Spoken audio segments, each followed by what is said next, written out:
Hello friends, नमस्कार। कैसे हैं आप लोग? और मैं स्मिता माथुर, मेरे यूट्यूब चैनल में आप लोग का बहुत बहुत स्वागत है।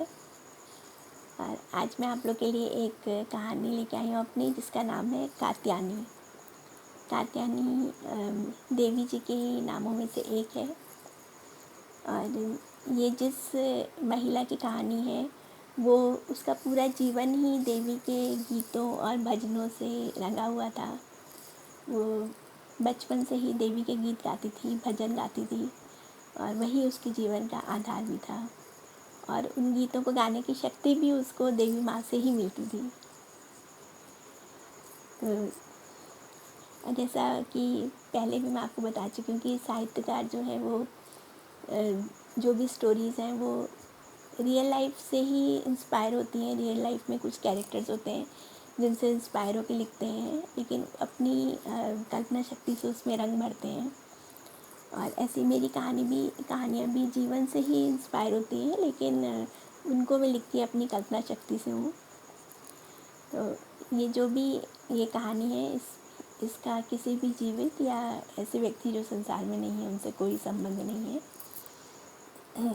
तो प्रस्तुत है मेरी कहानी कात्यायनी। आशा आपको पसंद आएगी और देवी माँ मुझे शक्ति प्रदान करेंगे कि इतनी प्यारी कहानी मैं आप लोग को सुना पाऊँ। फिल्मी गाने से जुड़े रहने के लिए YouTube ऐप के बेल आइकन को प्रेस करें।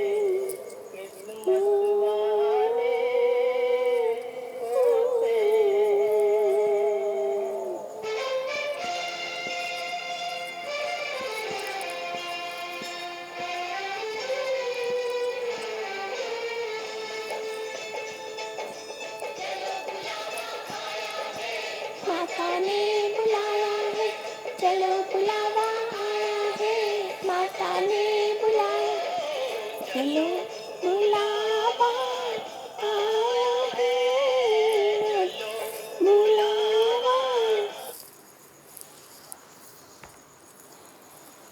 तो देवी के इस भजन के साथ ही मैं ये अपनी कहानी आरंभ करती हूँ, जिसका नाम है कात्यायनी।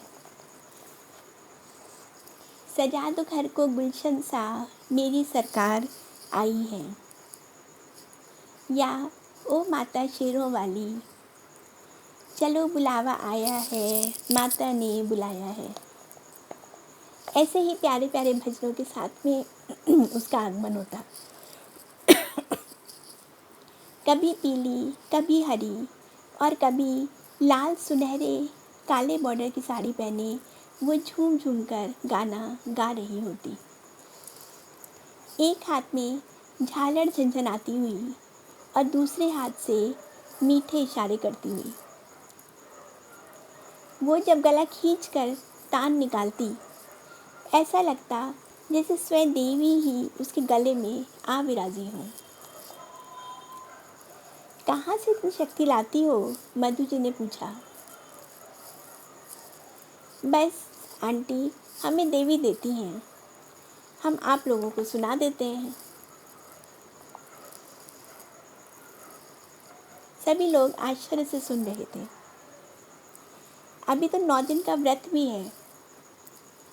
सुबह 10 बजे से गा रहे हैं। पहले एक जगह ललिता अष्टम और सुंदरकांड था, और अब 4 बजे से ये भजन। और वो फिर झूम झूम के गाने लगी। आंटी, एक भजन और सुनिए, लेकिन थोड़ा ध्यान से। देखो देखो देखो तो लड़ा ली हमने 2 अखियाँ, लड़ा ली हमने अखियाँ शाम से। उसने ऐसे मधुर इशारे कर कर के गाया कि सब मुग्ध हो गए। गाते गाते अचानक ही वो खड़ी हो गई। और ऐसे झूम कर नाची, कमर मटका मटका कर और नैनों से इशारे कर कर के कि सब उस रस में डूब गए। क्या मीरा भाई भी गाते गाते ऐसे ही नाचने लगती होंगी? जय बांके बिहारी की, जय अम्बे जगदम्बे मैया की। देवी कात्यायनी जैसा ही रूप पाया था उसमें, वैसा ही सांवला तांबई रंग, बड़ी बड़ी काजल लगी आँखें, तीखी नाक और हंसते हुए होठ, गदराया बदन और ताल लय पर ठुमकते हाथ पाँव, चौड़े माथे पर बड़ी सी बिंदी और कानों में बड़े बड़े इमिटेशन के झुमके। लाल बड़ी बिंदी के नीचे छोटी सी काली बिंदी मुस्कुराती रहती। बढ़िया बढ़िया कोसा, सिल्क और शिफॉन की लाल, नीली और हरी साड़ियों में सजी अभिजात महिलाओं के बीच उसकी मांग का लाल सिंदूर और जॉर्जेट व आर्टिफिशियल सिल्क की साड़ियाँ अलग ही चमकती। आज पता है आंटी, सुंदरकांड वाली आंटी ने 1800 रुपये दिए और एक साड़ी भी दी, और वो फिर झूम झूम कर गाने लगी। साल भर वो इन नवरात्रों का इंतज़ार करती थी। देवी माँ आएंगी और उसकी खाली झोली भर के जाएंगी। वो बीच बीच में अपना छोटा सा बक्सा खोल खोल कर देखती। लाल, हरी, नीली साड़ियाँ कायदे से तह करके रखी हुई, एक डब्बे में तरह तरह के हार और कानों के झुमके, और दूसरे में ढेर सारी चूड़ियाँ। वो चूड़ी वाली गली में घूम घूम कर सस्ते और सुंदर सेट खरीद खरीद कर रखती। हर रंग की चूड़ियाँ भी उसने बड़े कायदे से कलावे से बांध बांध कर रखी हुई थी। सुबह सुबह बक्सा खोल कर देखती वो, और फिर सोते हुए अबोध दोनों बच्चों को चूम लेती। देवी चाहेंगी तो इसी कमाई से वो बच्चों को अच्छा पढ़ा लिखा लेगी। तब एक कमरे के किराए के घर में नहीं रहना पड़ेगा, वो भी हाउसिंग बोर्ड में एक कमरे, हॉल, किचन का चमचमाता घर ले लेगी। कितने प्यारे प्यारे सपने होते हैं सब। छोटे से घर का सपना, बच्चों को पढ़ाने का सपना। पति ड्राइवर हैं, कमाई तो है लेकिन फिर भी सपनों को पूरा करने लायक तो नहीं। नवरात्रों में एक दिन में 2-2 3-3 घरों में भजन करके वो 1000-1500 तो रोज़ कमा ही लेती है, और साथ में साड़ी, चूड़ियाँ, प्रसाद और श्रृंगार और सुहाग का सामान। माता रानी का आशीर्वाद है। बचपन में माँ के साथ गाए भजन उसके इतने काम आएंगे, उसे क्या पता था।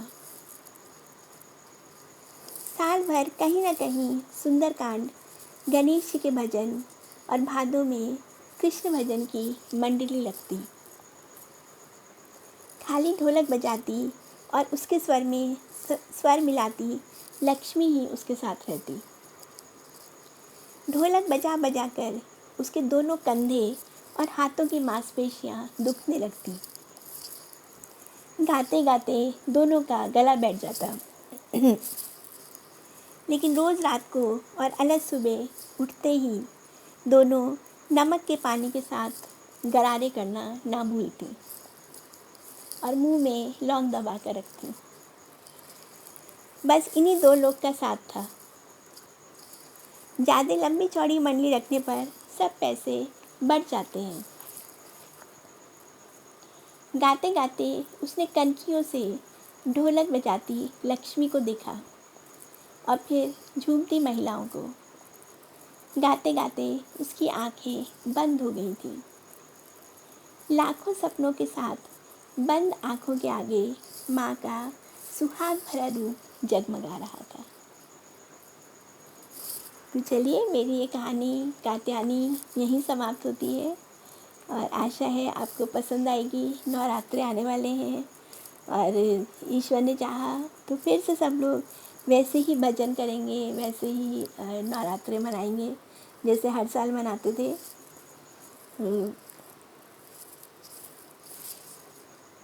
और आप लोग भी खूब इंजॉय करेंगे।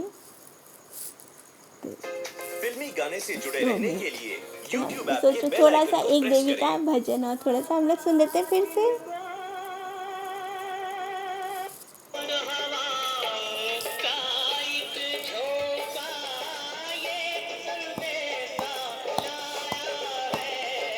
चलो बुलाओ फूलों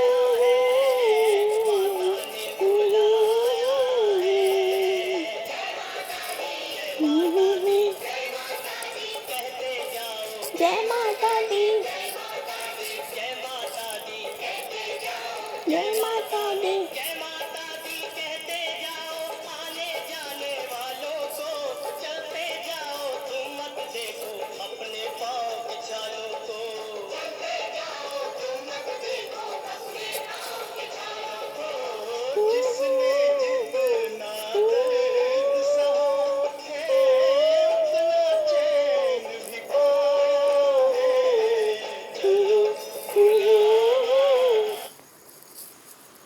तो चलिए, आज की कहानी यहीं समाप्त होती है। और अगर आपको मेरी कहानियाँ और लेख और कविताएँ पसंद आएँ तो प्लीज़ मेरी यूट्यूब चैनल को आप लोग सब्सक्राइब करिए। और इसके अलावा आप यूट्यूब में मेरा नाम डाल के भी मेरी चैनल आपको मिल जाएगी। और आप उसमें जो भी कहानियाँ हैं जो मैं लोड करती हूँ, वो कहानियाँ और कविताएँ आप लोग जब चाहें तब देख सकते हैं। चलिए, इसके अलावा सैटरडे और वेडनेसडे तो मैं कहानियाँ पोस्ट कर ही नहीं हूँ। Okay, bye, see you, all the best.